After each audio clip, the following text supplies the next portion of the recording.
శాసనసభ రెండో రోజు ప్రశ్నోత్తరాల కార్యక్రమం సజావుగా సాగింది. విద్యుత్ పంపిణీ, బీసీ సంక్షేమం, గాలేరు నగరి అంశాలపై ప్రతిపక్ష సభ్యులు సంధించిన ప్రశ్నలకు అధికార పక్షం ధీటుగా సమాధానమిచ్చింది. దీనికి సంతృప్తి చెందిన వైకాపా సభ్యులు 2 సార్లు సభ నుంచి వాకౌట్ చేశారు. రెండో రోజు శాసనసభ సమావేశాలు ప్రారంభమైన వెంటనే సభాపతి ప్రశ్నోత్తరాల కార్యక్రమాన్ని చేపట్టారు. సభలో తొలి ప్రశ్నను ఎమ్మెల్యే శ్రావణ్ కుమార్ సంధించారు. రాష్ట్రంలో విద్యుత్ సరఫరా పంపిణీ నష్టాలను తగ్గించడంలో ప్రభుత్వం తీసుకుంటున్న చర్యలను ప్రశ్నించారు. శాసనసభ సభ్యురాలు తంగిరాల సౌమ్య ఎస్సీ/ఎస్టీ కుటుంబాలకు 50 యూనిట్ల ఉచిత విద్యుత్ అందడం లేదని సభ దృష్టికి తెచ్చారు. ఎన్ని కుటుంబాలకు ఈ పథకం అందుతుందో చెప్పాలని వైకాపా సభ్యులు ప్రశ్నించారు. 50 యూనిట్ల లోపు విద్యుత్ వినియోగం జరిగితే వారికి విద్యుత్ ఉచితంగా ఇస్తారని మరి చంద్రబాబు నాయుడు గారు ప్రకటించడం జరిగింది అధ్యక్ష. అయితే మేము ఈ గ్రామాల్లో తిరుగుతున్నప్పుడు ఎక్కువ మందికి రీచ్ అవ్వకుండా చాలా కంప్లైంట్లు వస్తాయి కాబట్టి దీని మీద దృష్టి పెట్టవలసిందిగా కోరుతున్నాం అధ్యక్ష. కరెంటు బిల్లులు వచ్చేటప్పుడు కల్లా 50 యూనిట్ లోపల ఉచితం అని అంటున్నారు అధ్యక్ష. కానీ ఇక్కడ జరుగుతున్నది ఏంటంటే మీటర్ లేని వాళ్ళు కూడా బిల్లులు వచ్చేటటువంటి పరిస్థితి ఉంది అధ్యక్ష. 50 యూనిట్ల లోపు ఉన్నటువంటి ప్రతి లబ్ధిదారుడికి ఇస్తున్నాము. ఒకవేళ ఇంప్లిమెంటేషన్ కాకపోతే ఎక్కడైనా బిల్లు ఇస్తే మీరు వాస్తవాలు మా దృష్టికి తెండి అది సరి చేస్తాము. మా దృష్టిలో 100% జరిగింది. ఇది మేము చెప్పడం కాదు, కేంద్ర ప్రభుత్వమే భారతదేశంలో 100% ఎలక్ట్రిఫికేషన్ అయినటువంటి రాష్ట్రం ఏదైనా ఉంది అంటే అది ఆంధ్రప్రదేశ్ అని ప్రకటించి అవార్డు కూడా ఇచ్చింది అధ్యక్ష. మంత్రి సమాధానంపై వైకాపా సభ్యులు అభ్యంతరం వ్యక్తం చేశారు. ఎస్సీ/ఎస్టీ కుటుంబాల పట్ల ప్రభుత్వ నిర్లక్ష్య వైఖరికి నిరసనగా సభ నుంచి వాకౌట్ చేశారు. ఈ 50 యూనిట్ల దాకా ఎస్సీ/ఎస్టీలకు ఇస్తా ఉన్నాం ఉచితంగా అని చెప్తా ఉన్న ఈ అమౌంట్ ఎంతో తెలుసా అధ్యక్ష? చేసినట్టు ఎస్సీలకు 58 కోట్లు ఇచ్చి, ఎస్టీలకు 18.5 కోట్లు ఇచ్చి, అదేదో చాలా గొప్పగా మీరంతా మీరు రాసిన స్టేట్మెంట్ ఇది. ఏం చెప్పడంలా. చంద్రబాబు నాయుడు గారు ముఖ్యమంత్రి అయిన తర్వాత ఇవాళ 500 రూపాయలు కరెంటు బిల్లు వస్తా ఉంది. ఏం చేయాలో అర్థం కాని పరిస్థితిలో రైతులు ఎస్సీ/ఎస్టీలు ఉన్నారు. స్టేజింగ్ వాకౌట్ ఆన్ దిస్ అధ్యక్ష. ప్రతిపక్ష నాయకుడికి మాట్లాడే తీరు రావట్లే. ముఖ్యంగా ముస్లిం ఏంటి అధ్యక్ష? రాజశేఖర రెడ్డి గారి హయాంలో ఉచిత విద్యుత్ ఇస్తానని చెప్పి కల్లబొల్లి మాటలు చెప్పి ఎస్సీ సప్లైని మొత్తం నిర్వీర్యం చేశారు అధ్యక్ష.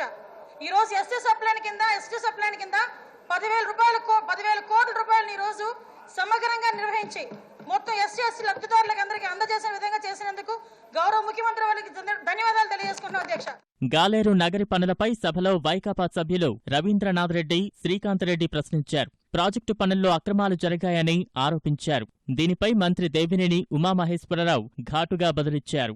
రాజశేఖర హయాంలో 80% అయినటువంటి ప్రాజెక్ట్ ని 10 కోట్లు 15 కోట్లు బ్యాలెన్స్ ఉన్నటువంటి ప్రాజెక్ట్ ని విపరీతమైనటువంటి అంచనాలు 150 కోట్లు 200 కోట్ల అంచనాలకు పెంచి ఈ దోపిడీ మార్గానికి వీళ్ళు చేసినటువంటి పరిస్థితి ఇదే అధ్యక్ష. కాంగ్రెస్ హయాంలో కడప, కర్నూలు జిల్లాలో 1870 కోట్లు ఖర్చు పెడితే అధ్యక్ష, మేము ఈ 2.5-3 సంవత్సరాల లోపే దగ్గర 792 కోట్లు ఖర్చు పెట్టాం అధ్యక్ష.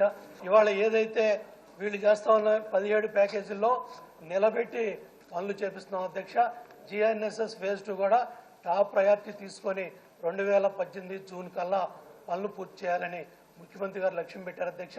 అవుట్ టనల్ కూడా ఈ వారంలో పూర్తవుతుంది అధ్యక్ష.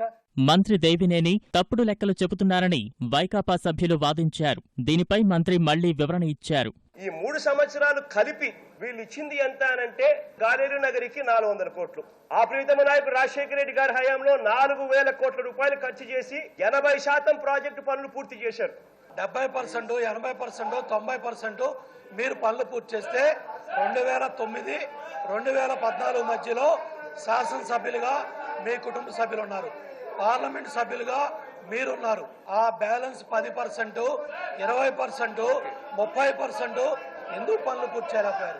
పులివెందులకి ఎందుకు నీళ్లు తీసుకెళ్లేకపోయారు?